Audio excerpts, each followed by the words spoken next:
Luke Epplin, welcome to the Bookshelf Conversations. Glad to be here. Thanks. Now, just by looking at you, I'm going to take a wild guess and say that you're not old enough to have seen any of these guys play. No, I miss them. Yes. So, how does someone your age decide he's going to write a book about a team that played roughly 80 years ago? um, well, these men would have belonged to my grandfather's generation, and my grandfather uh, lived in St. Louis at the time that a lot of these activities were happening. I'm from Southern Illinois, near St. Louis. I grew up a Cardinals fan. My grandfather was actually a St. Louis Browns fan.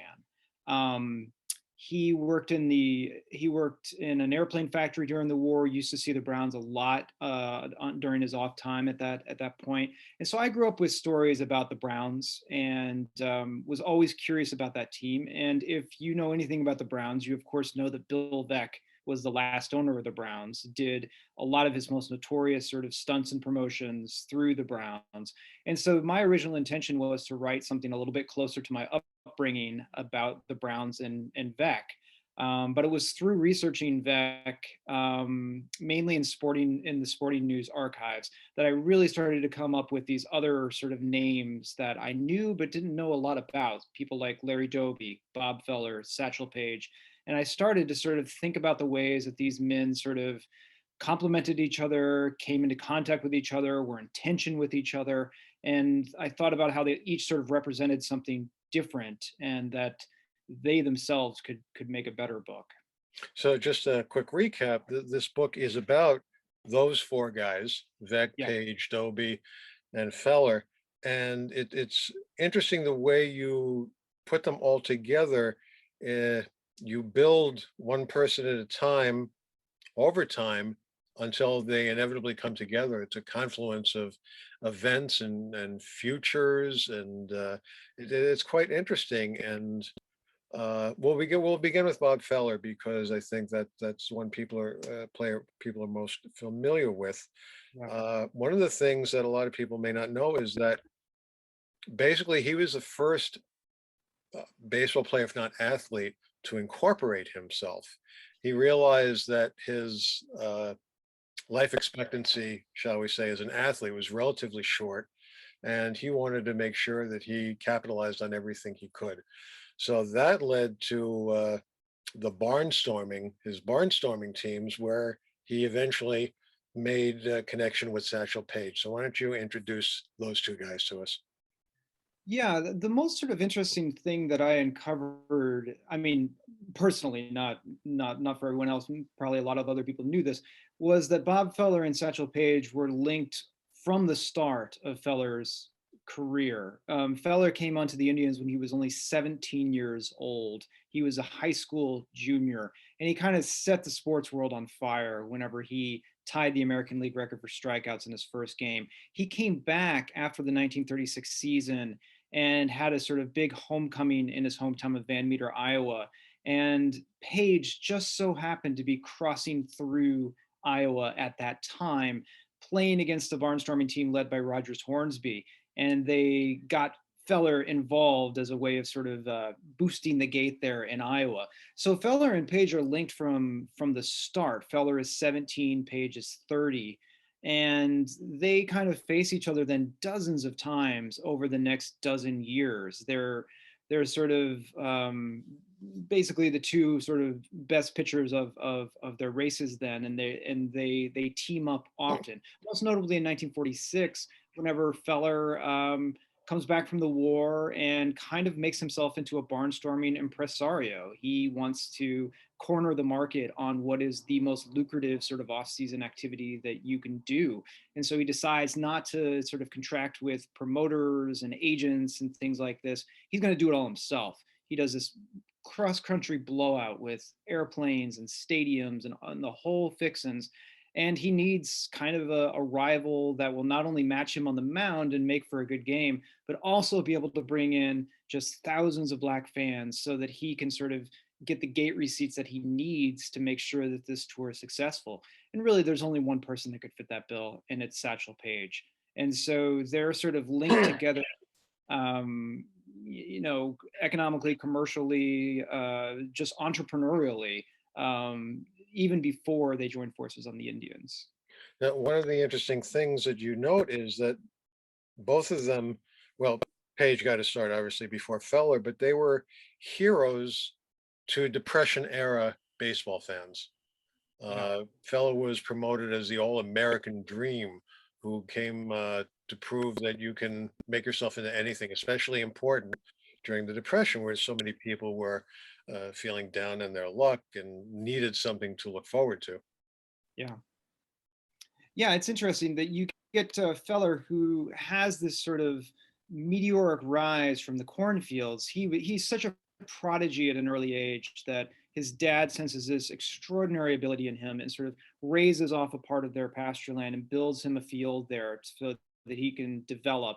And he certainly does. And through sort of happenstance, he makes it on the Indians at age 17 without ever passing through the minors. And the fact that then he goes on to set these strikeout records right away, you read the sort of newspaper writers at the time, and they're sort of heralding this as the fact that the American dream is still alive, that a boy from a rural town in the heartland of the country can sort of go from the cornfields to the major league stadiums and just sort of set batters on their ears proves that the Depression has not gotten rid of that sort of essential white American quality of pulling yourself up by your bootstraps, self-reliance, rugged individualism, all these things that are sort of, swirled with this sort of American mythology that we have. And the fact that Feller was a boy, basically, he was 17 years old, I think was really sort of crucial. This is at a time whenever Shirley Temple was the #1 movie star in the country.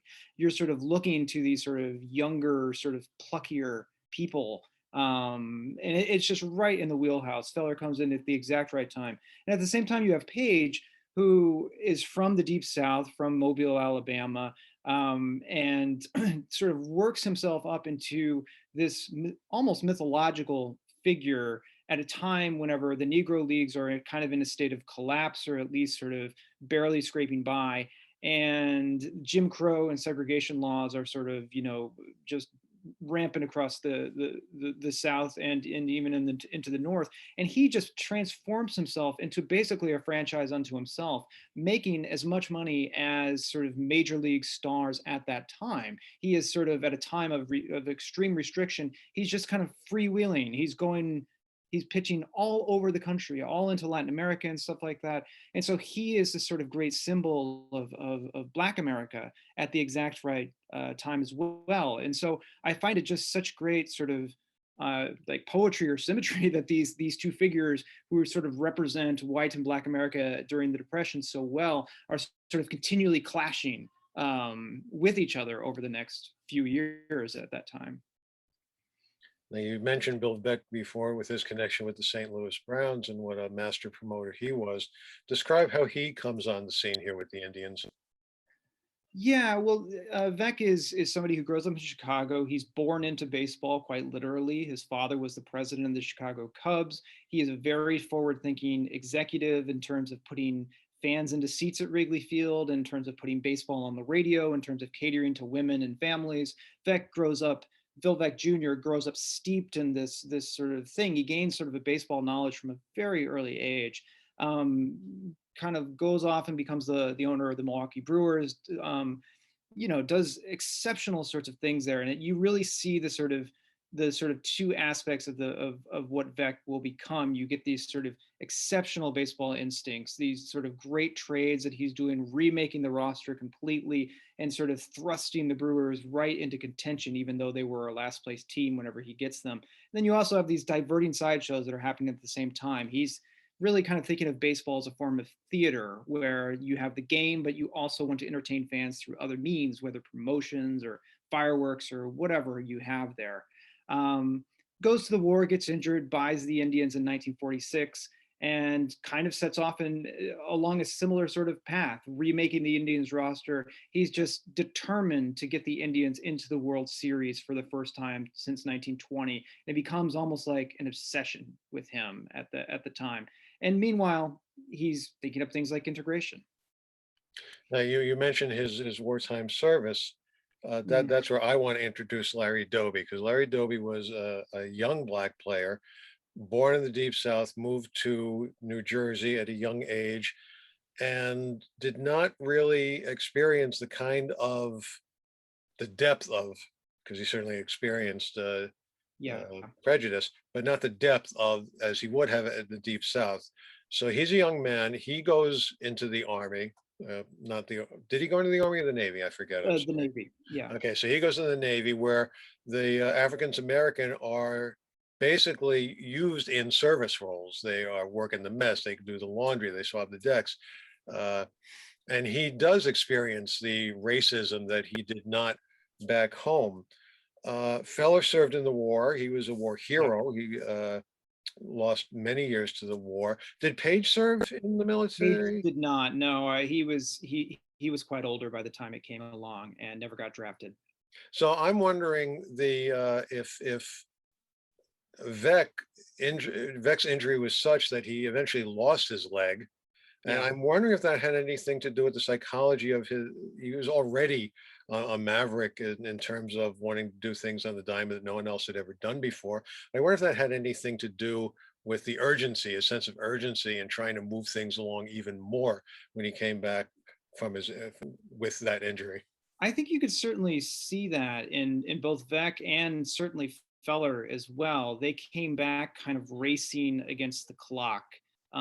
This sort of sense of urgency for making up for lost time. And in fact, their Bob Feller's first wife sort of writes an article about what it was like living with him in the 40s, and she says that like when he came back, he could never sit still. He was just, it was like he was burning through energy that he had sort of pent up through all those years away.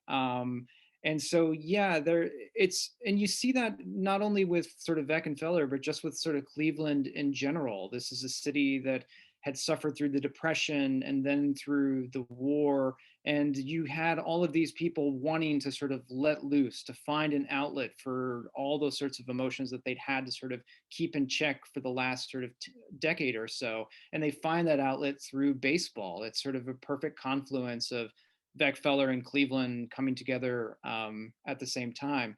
Doby is different. Obviously, he I think, as you said, he was a high school hero in Paterson, New Jersey. He was a star in four different sports. He was so popular in high school that his senior year, the town of Paterson convened a testimonial dinner in his honor, and like poems were written about him, music composed, things like this.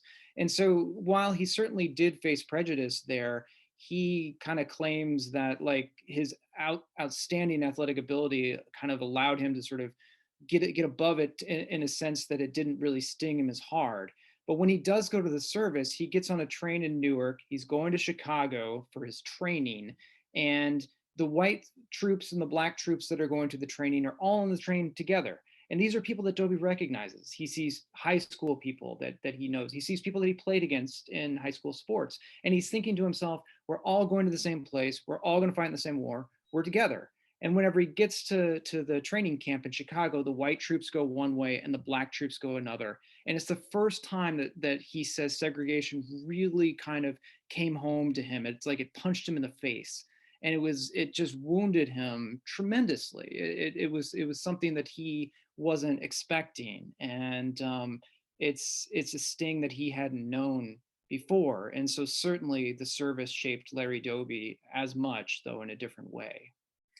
Now, you mentioned the fact that he was a four sport star in high school, which of course reminds us of another four sport star on the West Coast, Jackie Robinson, who became the first Yeah. African American to play in the majors, and Doby was the second.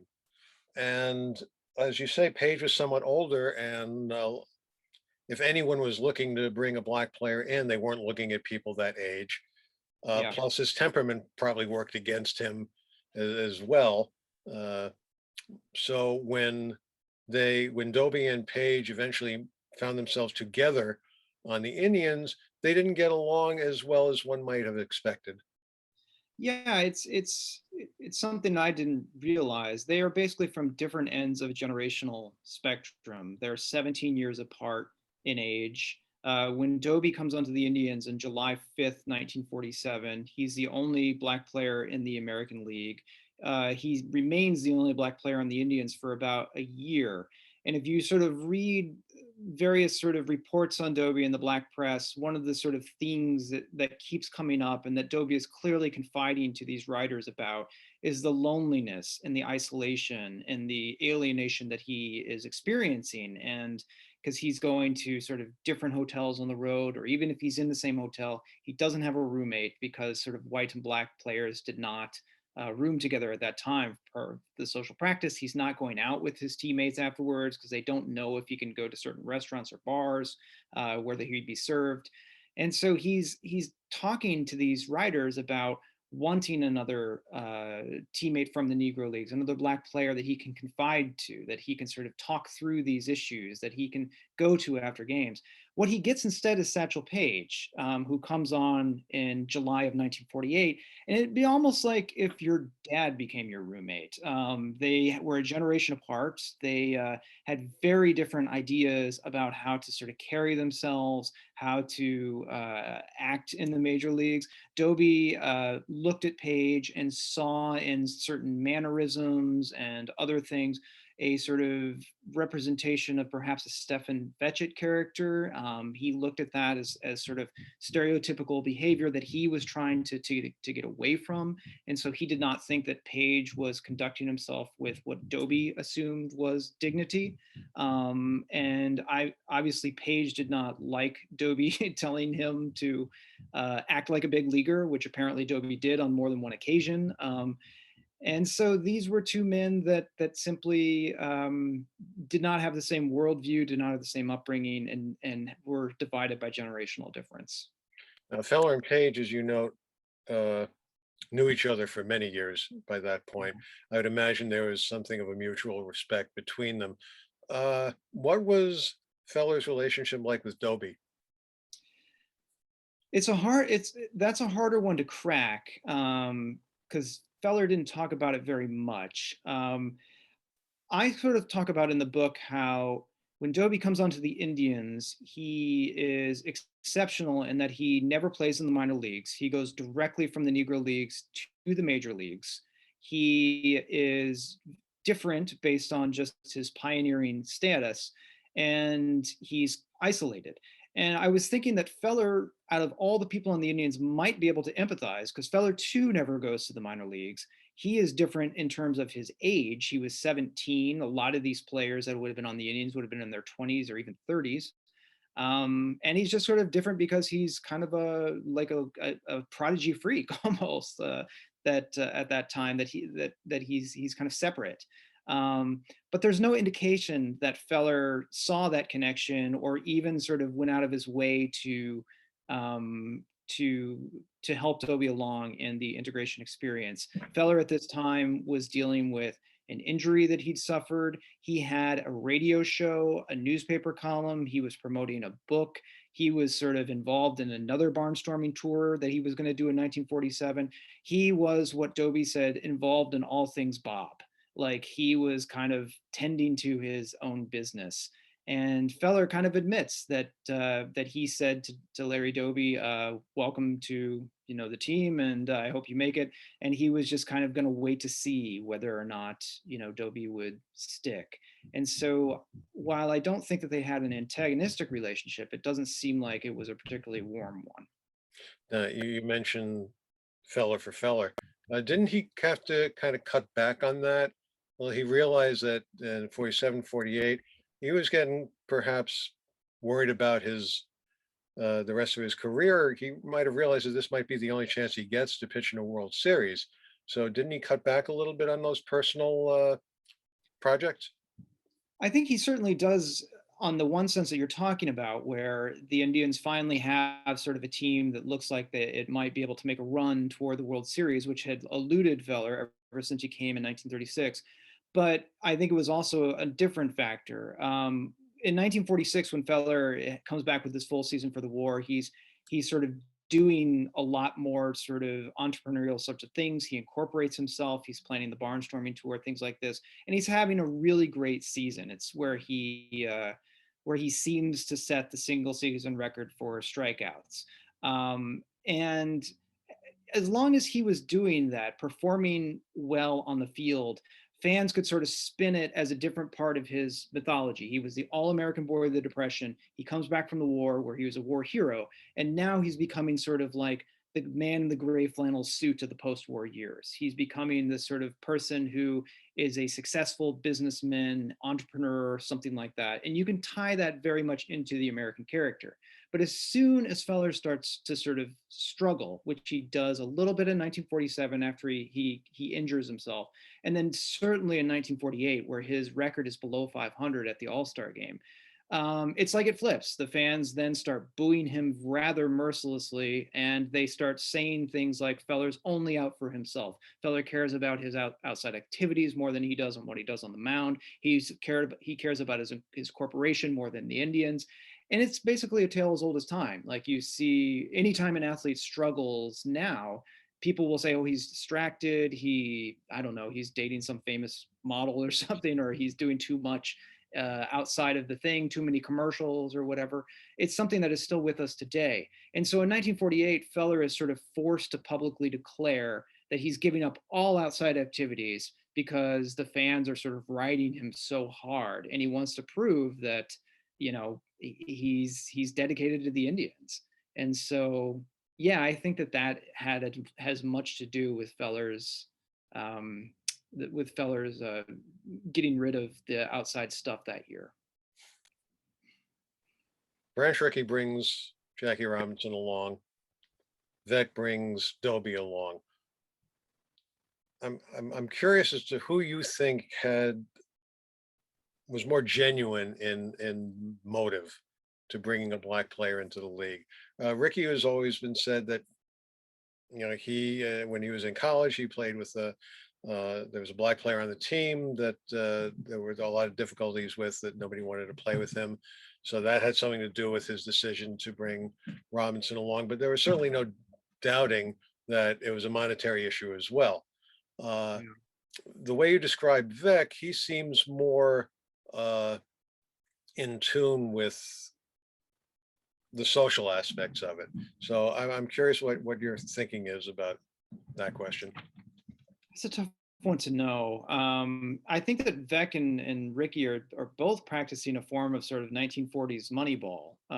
You see statements of them where they're sort of aware of the sort of shortcomings of the rosters that they inherit, and that they need an infusion of talent quickly that not even trades can do. And they know of the skills and abilities of black players.